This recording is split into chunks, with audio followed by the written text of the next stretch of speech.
Hey man, it's T-Shawn, Baseball Card Theater. Tonight we're looking at weird cards that are nothing but dirt. We're starting with Brooks Robinson, 1970 Game 5 World Series. B. Robinson commits robbery.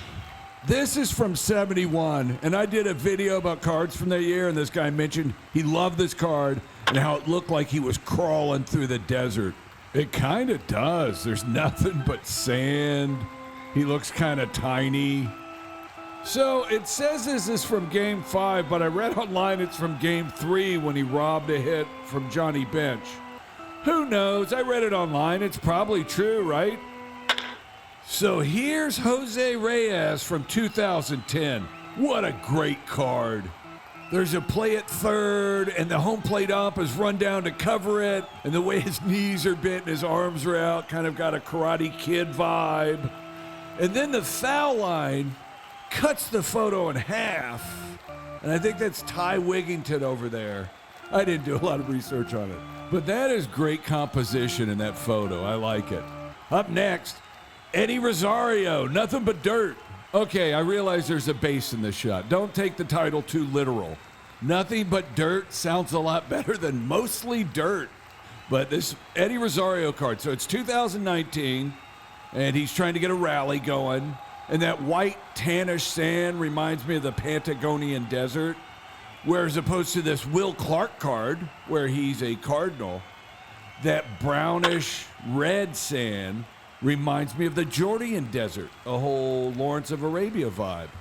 So I'm kind of an armchair sandologist. Here's Cheeto Martinez. First of all, didn't have many cards, old Cheeto, but Mark McGwire's in this one, so it makes it a good one. Plus, nothing but dirt. Here's a card from last year, I think. It's a celebrity softball game. 46-year-old Keenan Thompson is... Wait a minute. This is from 2010. It's Marlon Byrd. Wow, look at that thigh. It looks like a brisket. Up next in weird baseball cards with nothing but dirt is Frank Baumholtz from 1956. I saw this on someone's page and I had to go buy it. That's not a very good slide. It looks like he almost was lost in the desert and he saw a mirage of an oasis and he went to jump into the lake and it disappeared. I think that's a better explanation for that pose than I was sliding. Okay, two more. First from 06, Corey Patterson. Dude, there's nothing but dirt. Nothing. He's in the desert, man. Look at that face he's making. Better slide than Frank had. And that orange sand, I immediately think of Botswana and the Kalahari Desert. But, that's me. Corey Patterson, after he left baseball, he went into politics, and he's now the senator from New Jersey. So that's kind of cool. And our last card is Jason Michaels. Look at that. That, again, the composition I love of this photo. You can't see his face. Can't tell if he's white or black. He's a white guy. He was an Astro. But that's the shadow. I love this card. And people complain you can't see his face. On the back of the card, there's another picture. So, I don't know. Still can't see his face.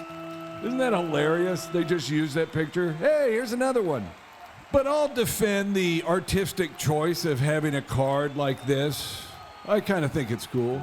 I wouldn't have done it twice in the same year with teammates. And you look at the back of Sizemore's card, it's not as big, the back photo, so you can see his name. So you can recognize him. Yeah, so that's the desert cards. That's the nothing but dirt cards.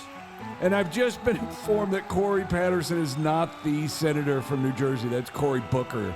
Corey Patterson, after he left baseball, went into acting, and he did movies with Corey Haim. They did License to Drive. Yeah, the two Corys. He's peeking over the shades. And see that girl? They Eiffel Towered her. Okay, that's this episode of Baseball Card Theater. We looked at nothing but dirt cards.